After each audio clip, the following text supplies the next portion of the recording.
What if everything you've been taught about God was a carefully orchestrated lie? Imagine discovering that the world we live in isn't a divine playground for spiritual evolution, but a meticulously designed prison where the supposed God is actually the warden. Gnostic texts banned by the Church reveal the most shocking truth of all. Souls are trapped on Earth against their will, kept in cycles of forced reincarnation by a cosmic impostor. This entity didn't create humans out of love, but to imprison them for a sinister reason. Each soul carries a spark of true divinity, a source of unlimited power that Yaldabaoth, the false god, needs to drain to maintain his kingdom of illusion. He's a cosmic parasite, an energy vampire who uses our suffering, fears, and desires as food, keeping us ignorant of our power so we don't challenge his authority. The more souls he imprisons, the more energy he can extract, expanding his artificial domain. Jesus didn't come to save us from sin. He came to expose this cosmic conspiracy and show that our true power is so immense that it terrifies the one pretending to be God. Keep watching to discover how to break these invisible chains and finally free your soul from the greatest deception of all time. Have you ever stopped to think that everything you've been told about God might just be an elaborate facade, hiding a disturbing truth? According to ancient Gnostic texts, there's a shocking reason why souls are trapped on Earth, and it's nothing like what traditional religions teach us. The text on the origin of the world reveals a perspective that would make any theologian's hair stand on end. The true God is not the creator of this material world, but rather an eternal energy, an absolute consciousness that completely transcends our physical reality. Meanwhile, the being who presents itself as God in conventional religious texts would actually be a cosmic impostor. And that's where the story gets interesting, my friends. According to this Gnostic view, the material world we inhabit was created by a being called Yaldabaoth, also known as Samael, the blind god. Just imagine, an imperfect being, born from a cosmic imbalance, who looked around and, seeing nothing beyond himself, declared, "I am God and there is no other besides me." Oh man, what a huge mistake, right? It's like a prison warden convincing the prisoners that the prison is the only world that exists. The difference is that this being decided to create an entire world based on this illusion, not as a home for souls, but as a trap to keep them captive, forgotten of their true divine origin. But wait, there's more. Gnostic mysticism teaches us that this cosmic imprisonment wasn't accidental. It all started with Sophia, whose name means wisdom in Greek. She was one of the divine emanations of the true God and wanted to create something on her own, without the necessary harmony. This attitude generated a distortion, a shadow, and from this shadow Yaldabaoth was born. It's as if part of the divine light had become distorted and created a being that, through its own limitation, cannot see beyond itself. And what was the first thing this being did? Built a prison, this world, and began to attract and capture sparks of the true divine light, our souls. The most impressive thing is how this Gnostic vision explains so many mysteries of human existence. Have you ever wondered why we feel an inexplicable emptiness, as if something is missing? Why do we have this constant feeling that there's something greater, something beyond this material world? It's because deep down our souls recognize that they're trapped in a place that isn't their true home. When you have that inexplicable nostalgia for something you don't even know what it is, or when you feel that this world doesn't make sense, despite all your efforts to fit in, these are signs that part of you recognizes the truth. You're trapped in a reality that was designed to keep your soul asleep. And the most fascinating thing about all this is that the hidden secrets in Gnostic texts aren't just telling a story about the past, they're revealing the true nature of the reality we live in now. Yaldabaoth's prison continues to function, keeping billions of souls trapped in cycles of materialism, fear and separation, forgotten of their true divine nature. But what if we could see through this illusion? What if we could recognize the invisible bars of the prison and find a way out? That's where the story of the Archons comes in, the guards of this cosmic prison, who do everything to keep souls in ignorance. But don't worry, even in the most secure prison, there's always a path to freedom. So you've already understood that According to the Gnostic view, we exist within a cosmic prison. But like any respectable prison, this one also needs guards, right? That's where the Archons come in, Yaldabaoth's henchmen, charged with ensuring that no soul escapes. Just imagine, these beings aren't benevolent angels as we've been told, but true cosmic jailers, responsible for keeping the control system running without flaws. Created from the essence of Yaldabaoth himself, the Archons carry the same spiritual blindness as their creator, unable to recognize any reality beyond the one they themselves fabricated. The most intriguing thing about these rulers of the material world is how they operate. The Gnostic texts describe that the Archons don't govern merely through brute force, but primarily through illusion and deception. They've established power structures that keep souls busy, distracted, and mainly afraid. Look, when you're constantly worried about bills to pay, social status to maintain, and existential fears to face, there's little time and energy left to question the nature of reality, isn't there? The distractions of modern life, from rampant consumerism to empty entertainment, are nothing more than modern archontic control mechanisms, keeping your attention away from the most important question: who am I really? And it doesn't stop there. The material prison has multiple layers of security. Physical suffering is just the most basic level of control. The Archons have also created belief systems that keep us in a constant state of guilt, inadequacy, and separation. Think about religions that promote the idea that you're inherently flawed, that you need external salvation, that you should fear divine judgment, or materialistic ideologies that reduce consciousness to mere chemical processes in the brain. All these narratives serve the same purpose: to keep you convinced that you're just a mortal body, separated from the rest of the universe and completely dependent on external authorities for your spiritual guidance. It's an ingenious system, don't you think? The true divine nature of each soul is what most threatens this control system. The hidden texts reveal that each of us carries a spark of the true divine light, the one that existed before the creation of this prison world. That's why occasionally you feel that inexplicable intuition, that moment of clarity when everything seems to make sense, when you feel connected to something greater. These are moments when your true essence manages to briefly pierce through the veil of illusion. And that's exactly why the Archons work tirelessly to keep you identified with your body, with your possessions, with your social personality, anything but your true identity as a being of light. When you disidentify with these illusory layers, the control system begins to fail. Now comes the truly fascinating part. The more people who awaken to this reality, the more fragile the archontic matrix becomes. It's like a computer program that starts to show flaws when many users discover a breach in the code. That's why so many spiritual seekers report similar mystical experiences, regardless of their culture or religion.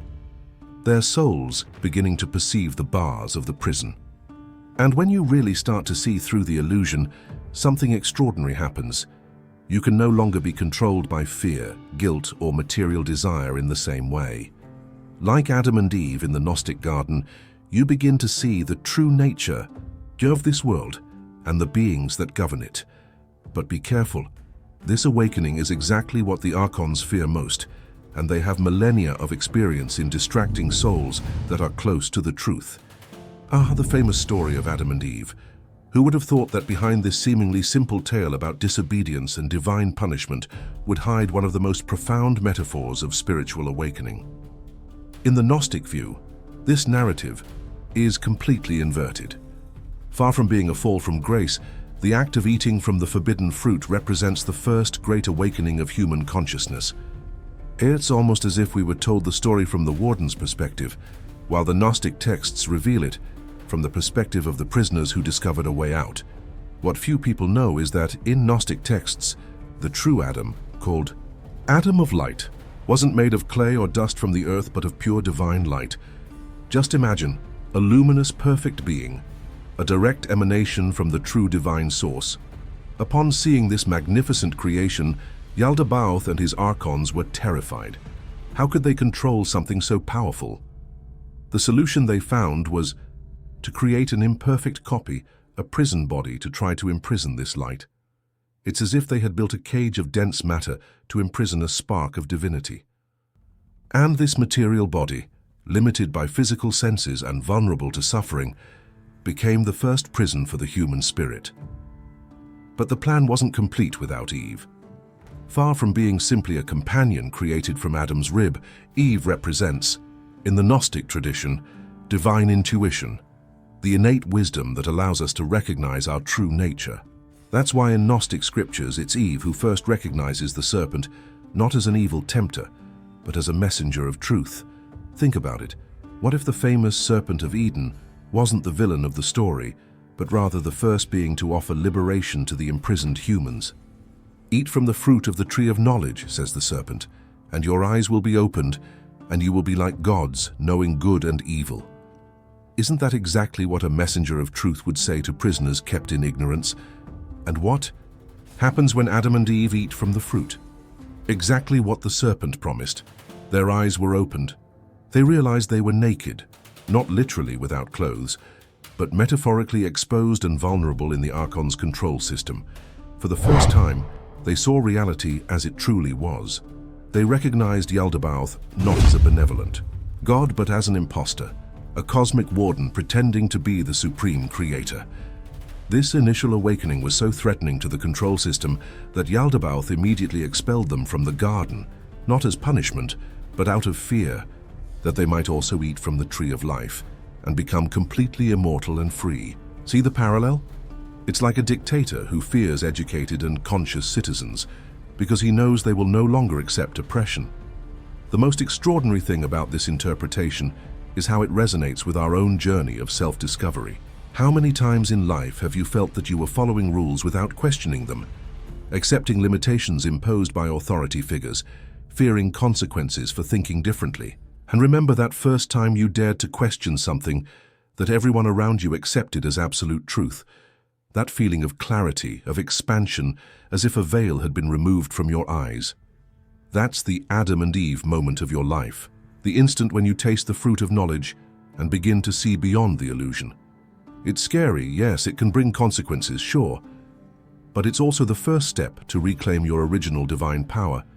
And that, my friend, is exactly what the Archons don't want to happen, because an awakened soul can no longer be easily controlled. What if I told you that this entire cosmic story of Yaldabaoth, Archons and imprisoned souls, isn't just happening out there, in some invisible plane, but also within your own mind?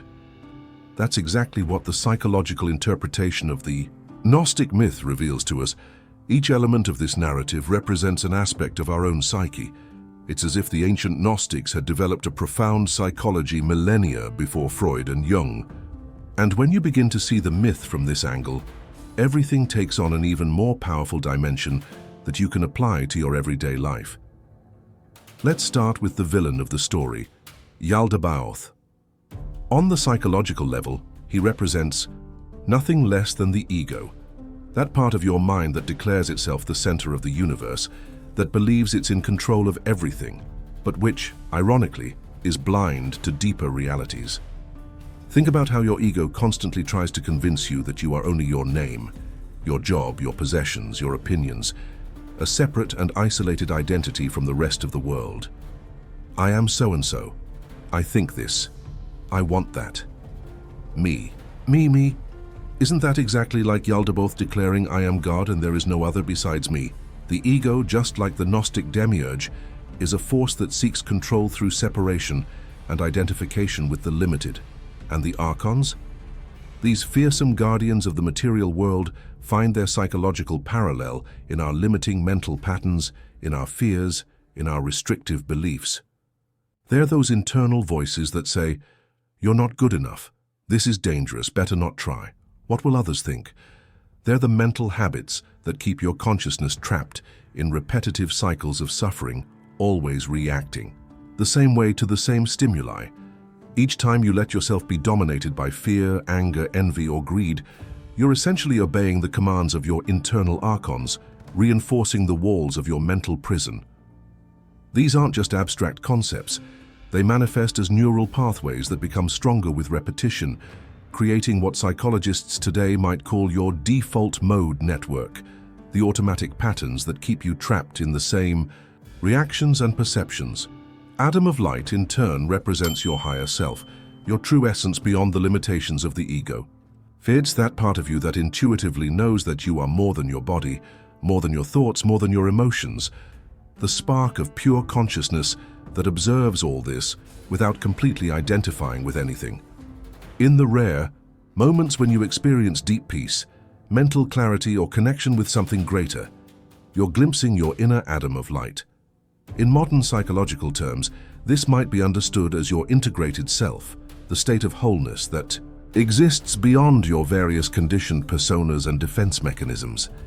Researchers studying meditation and flow states have found that these experiences correlate with decreased activity in brain regions associated with self-referential processing, literally the ego quieting down to allow a broader awareness to emerge. And Eve? She is your intuition, your innate wisdom, that soft voice that is often drowned out by the noise of the mind, but that always knows the way home. When you have those sudden insights, those aha moments, when a deep truth reveals itself without intellectual effort, it's your inner Eve communicating with you. Neurologically, this might be understood as the integration of your limbic system, emotional intelligence, with your prefrontal cortex, analytical thinking, creating holistic insights that neither could produce alone. It's what some researchers call the embodied knowledge that often precedes conscious understanding, the feeling of knowing before you can articulate what you know. The most fascinating aspect of this approach is realizing that the cosmic battle described in Gnostic texts is happening within you at this very moment. Each conscious decision you make is a small revolution in this internal war. When you choose not to react automatically to a provocation, you're challenging the archons.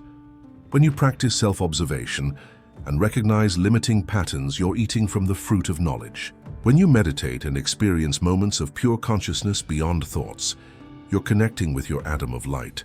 And when you trust your deep intuition, instead of blindly following external rules, you're honoring your inner Eve. In modern therapeutic approaches like internal family systems or parts work, this is precisely the journey of integration and self-leadership, recognizing the various parts of your psyche and bringing them into harmony with your core self. Do you see how this ancient Gnostic wisdom offers practical tools for your personal and spiritual evolution? It's not just an abstract cosmology, it's a detailed map for your own psychological and spiritual liberation. We've arrived at the culminating point of the Gnostic journey, the mysterious kingdom without a king.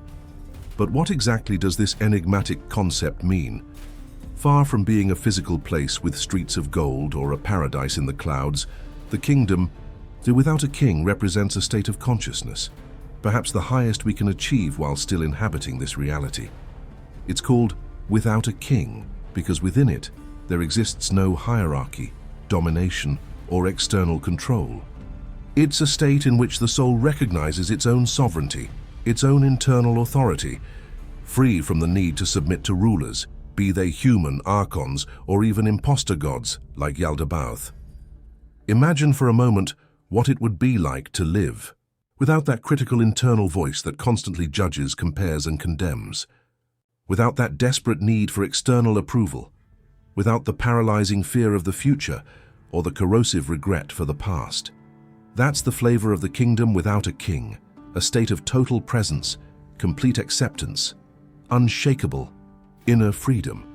The Gnostics believed that this state wasn't something to be achieved after death or at the end of a long spiritual evolution, but something available here and now, as soon as we manage to see through the archontic illusion and recognize our true divine nature. Contemporary consciousness researchers might describe this as a state of non-dual awareness, a perspective in which the usual boundaries between self and other, observer and observed, dissolve into a unified field of consciousness, revealing a fundamental wholeness that has always been present beneath our fragmented perception. The beauty of the concept of the kingdom without a king is that it doesn't require you to isolate yourself from the world or follow rigid rules of asceticism. On the contrary, you can be completely immersed in everyday life, working, relating, creating, but from a transformed consciousness. It's like continuing in the game, but knowing it's a game, which completely changes your relationship with it. You act in the world without being controlled by the world. You feel emotions without being dominated by them. You have thoughts without being defined by them. It's the state that Zen masters call the beginner's mind, and that Christian mystics describe as being in the world without being of the world. Neuroscientists studying advanced meditators have observed fascinating brain patterns that may correlate with this state. Increased gamma wave synchronization across different regions of the brain, suggesting a kind of harmonious integration of previously separate neural networks. This isn't just metaphysical speculation, it represents a measurable shift in how the brain processes reality. And the most extraordinary thing, the more you inhabit this state, the more the world around you begins to reflect this internal harmony. How do you reach this state of elevated consciousness? Gnostic texts suggest a paradoxical path, not through the accumulation of more intellectual knowledge or spiritual practices, but through the recognition of what already exists within you. It's a process of removing veils, not adding new layers. Think of it as sculpting. You don't add marble to create a statue. You remove the excess to reveal what's already there. Similarly, the kingdom without a king isn't something you conquer, but something you discover when you remove the illusions that keep you trapped. Meditation, self-inquiry, contemplation of nature, authentic art, all are tools that can help in this process of removal, as long as they're practiced with an intention of clarity, not as just another form of ego control.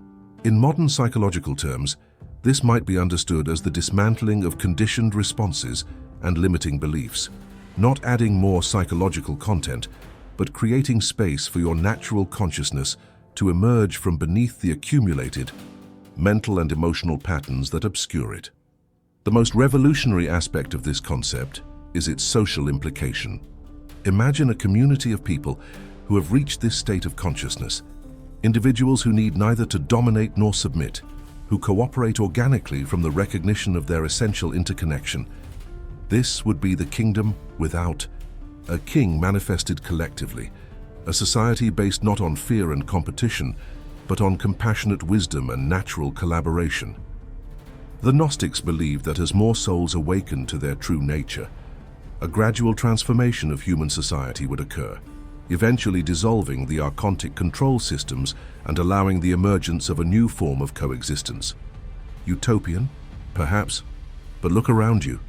Don't you see signs that more and more people are questioning control systems, seeking authenticity, and yearning for a deeper connection beyond traditional hierarchical structures? Contemporary movements toward decentralized organizations, peer-to-peer economies, and collective intelligence models might be seen as early expressions of this more balanced social paradigm, where power flows organically rather than being imposed from above. The great message of the Gnostics for our troubled times is this: liberation will not come from outside, from a charismatic leader, a new technology, or a saving cosmic event. The true revolution is internal, silent, and deeply personal. It begins when you recognize the bars of your mental prison and decide that you will no longer live confined by them. It continues when you begin to awaken others around you, not through preaching or imposition, but through the living example of freedom and authenticity. And it culminates at the moment when enough awakened beings create such a powerful resonance field that even the densest structures of the archontic illusion can no longer sustain themselves. Perhaps we are closer to this moment than we imagine. Perhaps you are a fundamental piece in this transformation. What will you do with this possibility? How might your life change if you began today to dismantle the internal structures that keep you prisoner and to embody the kingdom without a king in your every thought, word, and action? So what are you going to do with this knowledge you've just received? Will you continue living as you always have, trapped in archontic illusions, feeding the system that keeps your soul asleep? Or will you start today questioning the structures that limit your divine consciousness? This isn't just another spiritual theory. It's a wake-up call, an invitation to reclaim your original power. Imagine how your life would be if you truly understood that you carry within you a spark of true divinity. How would you treat your body? How would you relate to others? What choices would you make in your daily life? Awakening begins with small conscious decisions, questioning limiting thoughts, trusting your intuition more, recognizing patterns of fear and breaking free from them. This is just the beginning of the journey. There's so much more to discover about the true nature of reality and your role in this great cosmic awakening. If this video touched something deep inside you, don't let that spark go out. Subscribe to the channel right now and turn on notifications to continue receiving revelations that the powerful don't want you to know. The liberation of human consciousness begins with one click, yours.